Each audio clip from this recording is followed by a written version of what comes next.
दिल से तेरी निगाह जिगर तक उतर गई, दोनों को एक अदा में रजामंद कर गई। आज हम दीवान गालिब की गज़ल नंबर 158 पढ़ने की कोशिश करेंगे। बड़ी ही खूबसूरत सरकास्टिक और विटी गज़ल है। इसके अंदर एक बार फिर से आशिक की दर्द की लज्जत को कुछ शेरों में दिखा दर्शाया गया है। उसको महबूब के हाथों कत्ल होना है, महबूब के हाथों उसको ज़ख्म खाने हैं और उसकी तमन्ना कुछ शेरों के अंदर पूरी हो रही है। एक दो शेरों के अंदर मिर्ज़ा गालिब साहब अपनी जवानी को, गए हुए वक्त को याद कर रहे हैं, जब वो शराब पिया करते थे, नशे को एंजॉय करते थे, मीठी नींद सोया करते थे, शिद्दत से इश्क करते थे। वो वक्त अब नहीं रहा। तो आइए पहले गज़ल को पूरा पढ़ते हैं, फिर इसके शेरों को समझने की कोशिश करेंगे। तो गालिब साहब कहते हैं कि दिल से तेरी निगाह जिगर तक उतर गई, दिल से तेरी निगाह जिगर तक उतर गई, दोनों को एक अदा में रजामंद कर गई। शक हो गया है सीना खुशा लज्जत फराग, शक हो गया है सीना खुशा लज्जत फराग, तकलीफ पर्दादार ये जख्मे जिगर गई।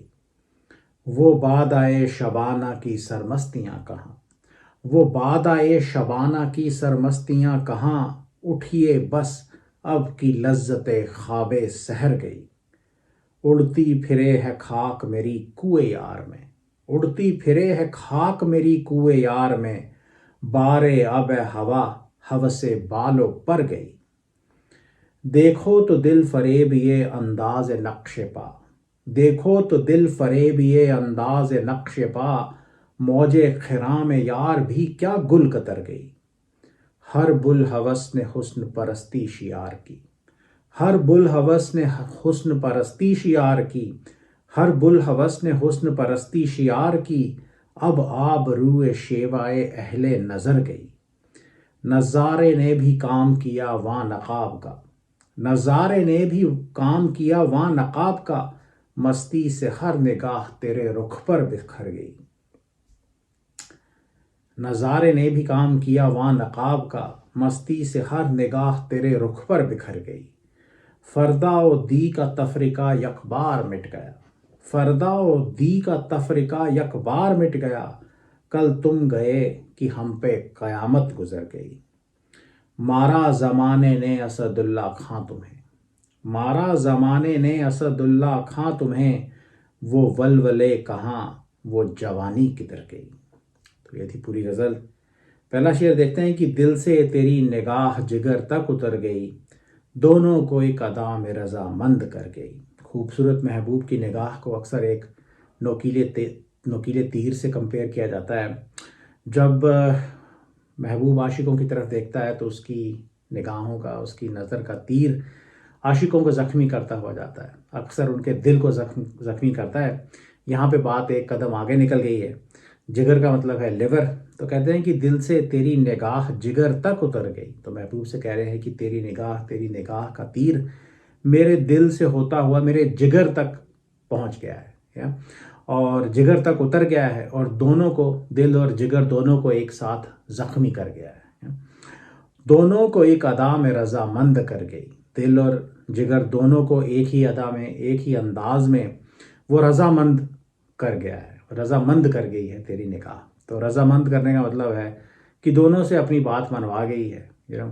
बोथ हैव बिकम कंसेंटिंग और विलिंग, और both have submitted to the desires of the beloved. तो उन दोनों ने महबूब की निगाह और उसकी अदाओं के सामने सर झुका दिया है। अब महबूब जो कहेगा वो दोनों करेंगे। आशिक का दिल, आशिक का जिगर और आशिक महबूब का गुलाम बन गए हैं। वो महबूब ने अपने वश में उनको कर लिया है।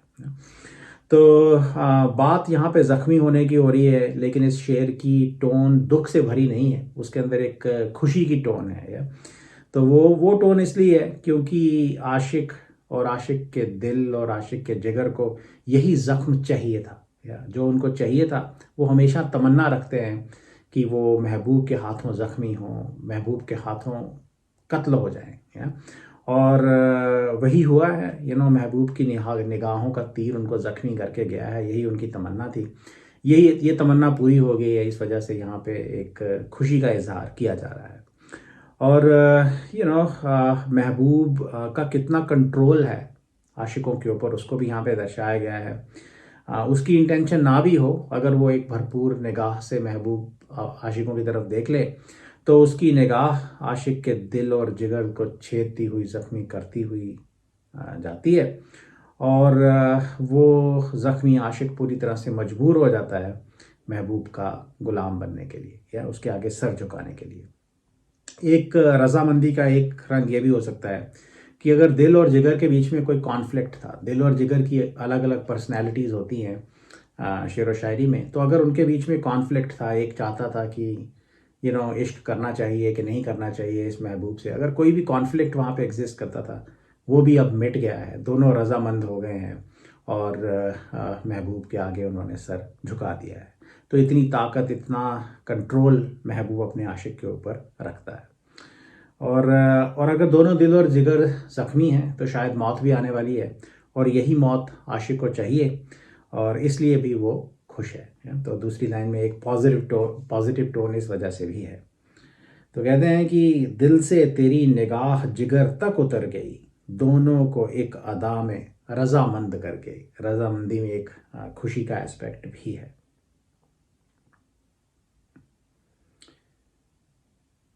शक हो गया है सीना खुशा लज्जते फराग, शक हो गया है सीना खुशा लज्जते फराग, तकलीफ पर्दादार ये जख्मे जिगर गई।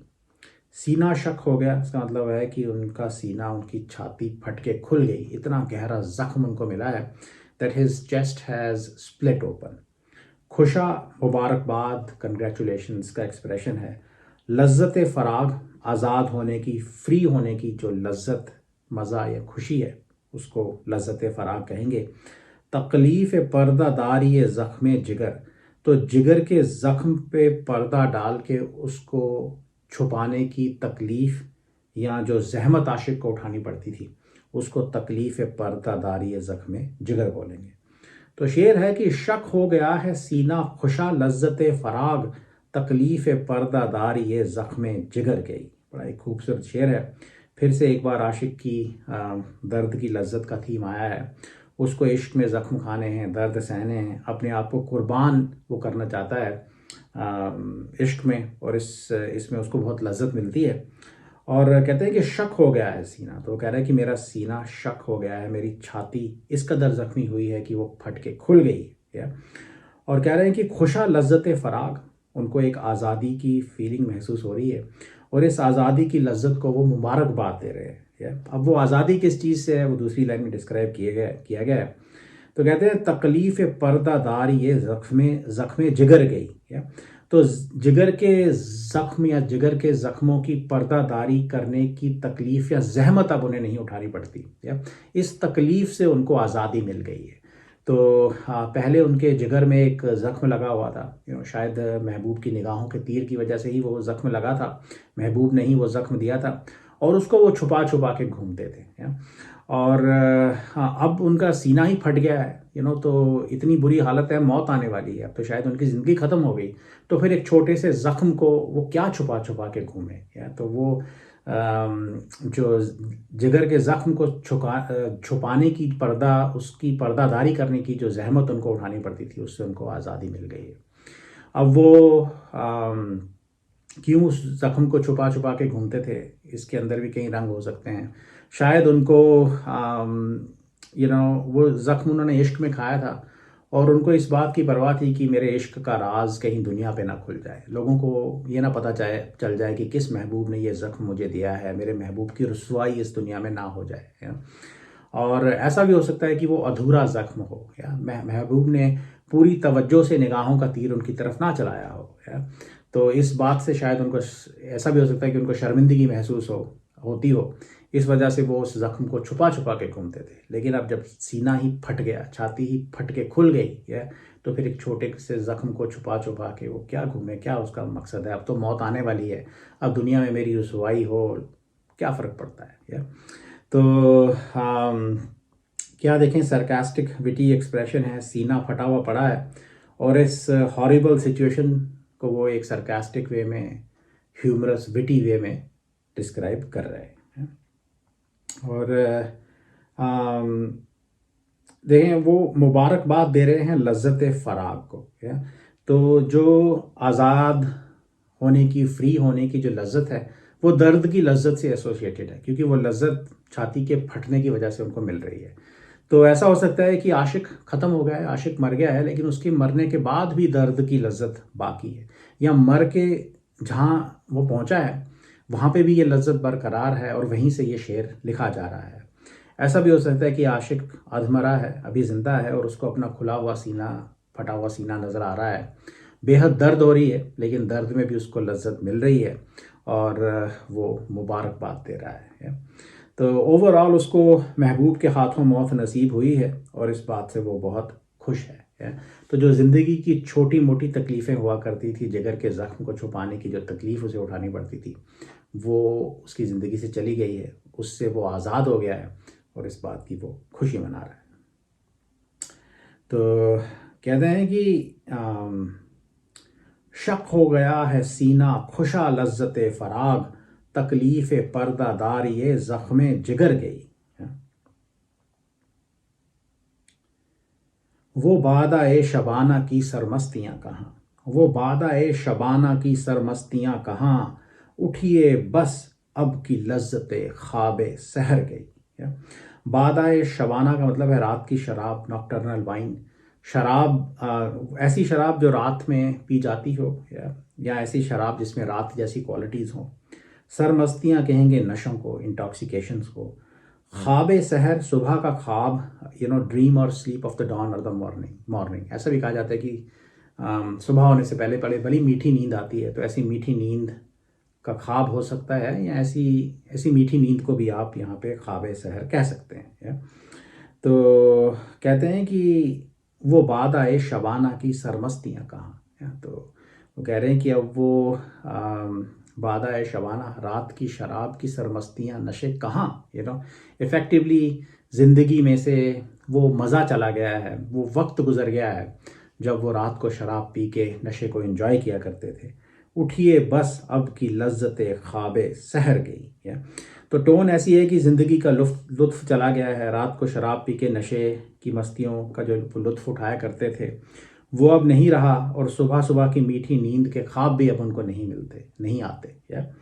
तो जवानी, एक रंग ये है कि जवानी चली गई है, जवानी में रात को शराब पिया करते थे, शराब की मस्तियाँ एंजॉय किया करते थे, और फिर सुबह होते होते वो मीठी नींद सो जाया करते थे, और फिर लेट उठते थे, दोपहर को शायद उठते थे। बेपरवाह ज़िंदगी थी।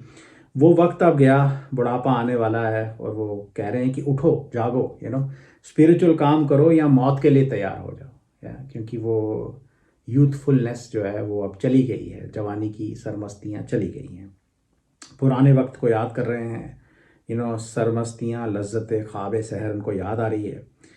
एक जनरल रंग भी हो सकता है कि ज़िंदगी में से खुशी चली गई है और उसको वो शराब के नशे के लुत्फ़ और मीठी नींद सोने के मेटाफर को इस्तेमाल करके डिस्क्राइब कर रहे हैं कि ज़िंदगी में से इन जनरल खुशी अब चली गई है।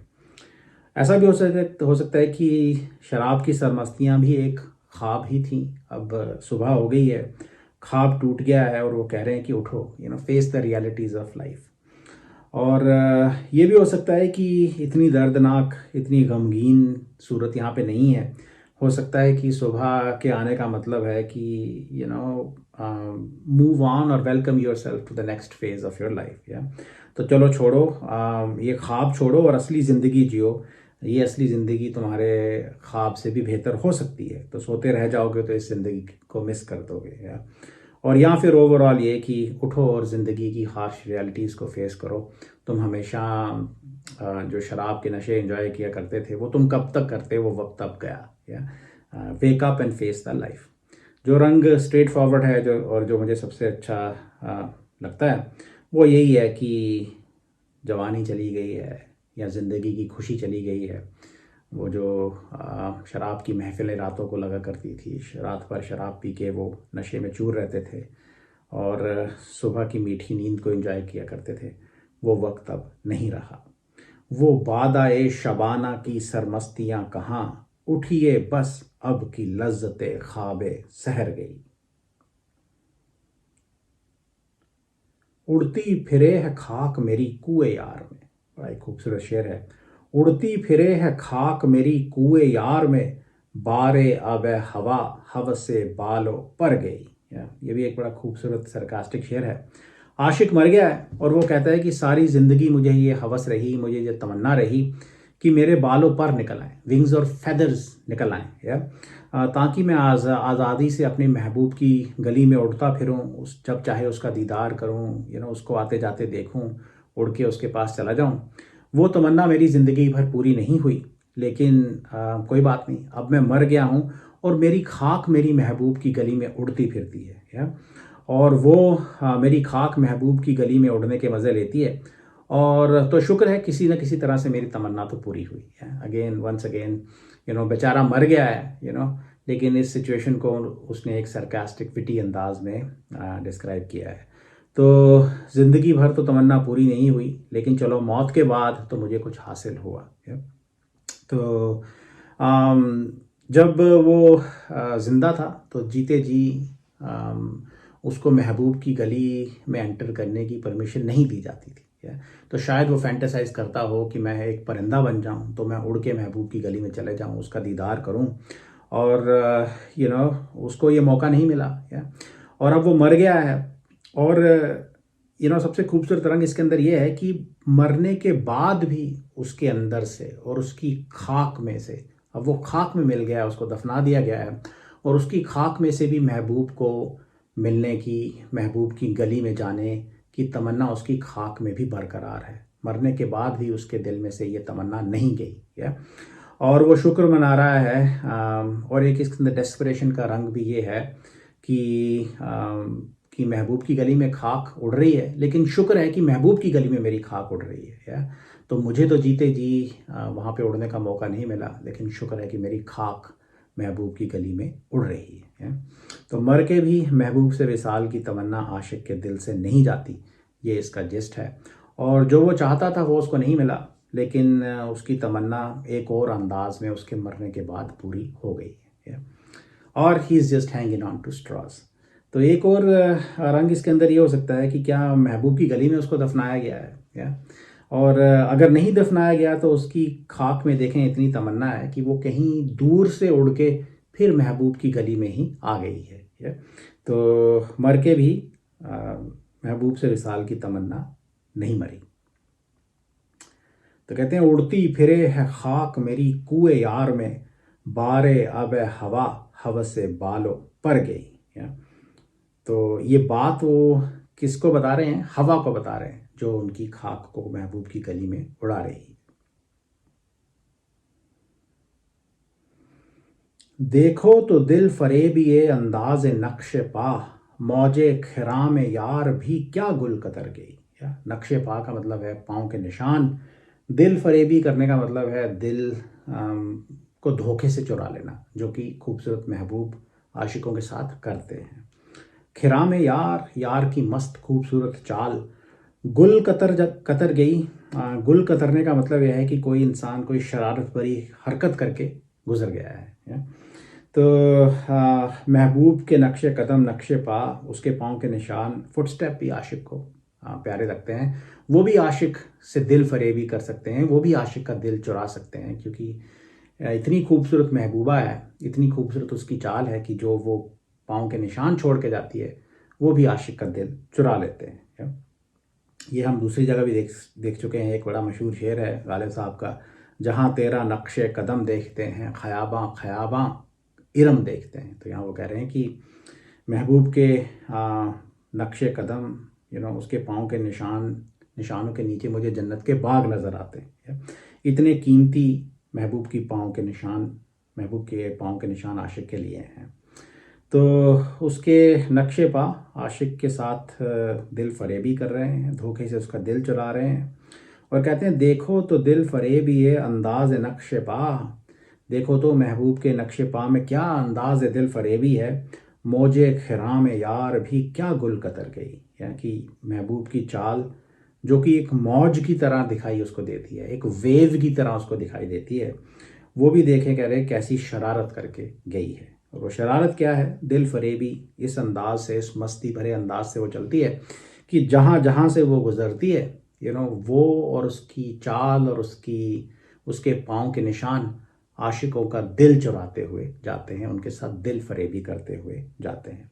तो महबूब की तारीफ़ है, उसके हुस्न की तारीफ़ है, उसकी खूबसूरत मस्त चाल की यहाँ पे तारीफ़ है, और क्या असर उसकी चाल और उसके पाँव के निशान आशिकों के ऊपर करते हैं, इसको इसके अंदर डिस्क्राइब किया गया है। तो आशिक की ज़िंदगी में वो उथल पुथल मचाती हुई जाती है और नक्शे पा भी आशिक का दिल चुरा रहे हैं। तो कहते हैं कि देखो तो दिल फरेब ये अंदाज नक्श पा, मौजे खिराम यार भी क्या गुल कतर गई। और इमेजरी देखें, उसकी मस्त चाल को एक मौज, एक वेव से कंपेयर किया गया है। अगला शेर है कि हर बुल हवस ने हुस्न परस्ती शियार की, हर बुल हवस ने हुस्न परस्ती शियार की, अब आब रूए शेवाए अहले नज़र गई। बुल हवस, आप किसी लालची इंसान को कह सकते हैं जो कि फिज़िकल लस्ट या हवस अपने मन में रखता हो। ऐसे लोग जो सच्चे पाक पवित्र आशिक नहीं हैं, या जो सिर्फ ढोंग कर रहे हैं कि वो हुस्न परस्ती करते हैं, हुस्न की पूजा करते हैं। तो वो कहते हैं कि हर बुल हवस ने हुस्न परस्ती शियार की, कि हर बुल हवस इंसान ने आजकल हुस्न परस्ती की आदत डाल ली है, या वो हर बुल हवस आजकल कह रहा है कि मैं भी हुस्न की पूजा करता हूँ। अब आप रूए शेवाए अहले नज़र गई। अहले नज़र वो लोग हैं जो सच्चे आशिक हैं, जो हुस्न की पहचान रखते हैं, जो सच्चे इश्क की पहचान रखते हैं, सच्चे महबूब की पहचान रखते हैं। या शेवा कहेंगे उनकी आदत को, उनकी हैबिट को। तो कहते हैं कि जो अहले नज़र हैं, आब रूए शेवाए अहले नज़र गई। अब अहले नज़र की आबरू इस दुनिया से गई। या तो जो सच्चे आशिक हैं उनकी कोई कदर अब इस दुनिया में नहीं करता। क्यों? क्योंकि हर ऐरा गैरा बुल हवस अब ये क्लेम करने लगा है कि वो भी हुस्न परस्ती करता है, वो भी एक सच्चा आशिक है। तो ऐसी फरेबी दुनिया के अंदर अब जो सच्चे आशिक हैं, जो अहले नज़र हैं, उनकी कोई आबरू नहीं रही, या तो उनकी कोई कदर अब इस दुनिया में नहीं करता। अहले नज़र आप अच्छे शायरों को भी कह सकते हैं, जो इस दुनिया को एक अलग नज़र से देखते हैं, ताज़ा ख्याल शायरी लिखते हैं। तो इसके अंदर एक रंग ये भी हो सकता है कि हर ऐरा गैरा आजकल शायरी लिखने लगा है, तो जो अच्छी शायरी लिखने वाले अहले नज़र हैं उनकी आबरू अब इस दुनिया से गई। हर बुल हवस ने हुस्न परस्ती शियार की, अब आब रूए शेवाए अहले नज़र गई।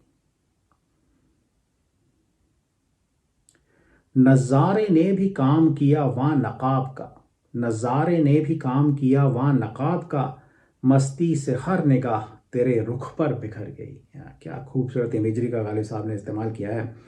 तो नज़ारे का मतलब है महबूब का दीदार, आशिक की नज़र हो सकती है, act of seeing the beloved, her site, या फिर आशिक की नज़र। तो आशिक हमेशा महबूब का दीदार करना चाहता है, और वो महबूब या महबूबा नकाब पहन के रखती है। नकाब का पर्पज़ ये है कि आपका चेहरा, खूबसूरत चेहरा ढका रहे और कोई उसको देख ना सके। और इस शेर में वो कह रहे हैं कि अगर वो नकाब उतार के भी महबूबा नकाब उतार के भी आशिक के सामने आ जाए तो भी आशिक उसको देख नहीं सकेगा, या आशिक उसको देख नहीं सकता। और वो क्यों? वो कहते हैं कि जैसे ही वो अपना नकाब उतार के महबूबा आशिक के सामने आएगी तो उसकी खूबसूरती को देख के आशिक अपने आप को खो देगा, वो बेखुद हो जाएगा, या उसकी खूबसूरती के नशे में वो डूब जाएगा, मस्त हो जाएगा। या तो आशिक को एक नशा चढ़ जाएगा उसकी महबूबा की खूबसूरती देखते ही। या तो कहते हैं कि नज़ारे ने भी काम किया वहाँ नकाब का। तो जो नज़ारा उसने किया आशिक ने महबूब का, उसने भी एक नकाब का ही काम किया। क्यों? मस्ती से हर निगाह तेरे रुख पर बिखर गई। तो आशिक नशे में मस्त हो गया। जब इंसान नशे में डूबा होता है तो वो डगमगाता है, वो स्टेबिलिटी से खड़ा नहीं हो सकता, और एक स्टेबल नज़र से भी किसी चीज़ को नहीं देख सकता। तो जब उस नशे में डूबे अनस्टेबल आशिक की नज़र महबूब के चेहरे पे पड़ी तो वो बिखर गई, या वो स्कैटर हो गई। या तो क्यों? क्योंकि वो नशे में डोल रहा है वो आशिक। या तो जब कह रहे हैं मस्ती से हर निगाह तेरे रुख पर बिखर गई, तो महबूब के रुख पर, महबूब के चेहरे पे पड़ते ही आशिक की निगाह बिखर गई, और वो उसका दीदार नहीं कर पाया, वो उसको ढंग से देख नहीं पाया।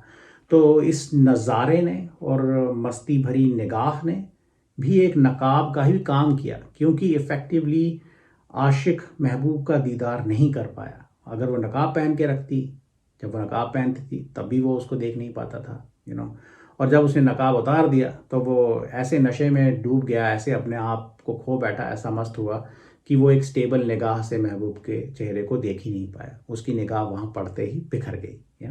तो उसके पॉइंट ऑफ व्यू से फिर महबूब ने एक नकाब ही पहना हुआ था।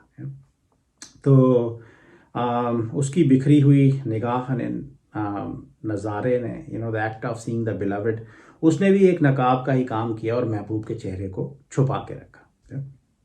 तो और एक बड़ा अच्छा रंग यह है कि उस बेचारे की किस्मत में ही नहीं है महबूब का दीदार करना। या तो महबूब की खूबसूरती, उसके चेहरे की खूबसूरती को इस शेर में डिस्क्राइब किया गया है, कैसे वो आशिक के ऊपर असर करती है, आशिक को बेखुद कर देती है उसकी खूबसूरती, उसको बताया गया है। और आशिक की किस्मत को बताया गया है, चाहे महबूबा ने नकाब पहना हो या ना पहना हो, उसकी किस्मत में ही नहीं है महबूबा के खूबसूरत चेहरे का दीदार करना। तो कहते हैं कि नज़ारे ने भी काम किया वहाँ नकाब का, या मेरी नज़र ने, या महबूब के नज़ारे ने भी नकाब का ही काम किया। नज़ारे ने भी काम किया वहाँ नकाब का, मस्ती से हर निगाह तेरे रुख पर बिखर गई।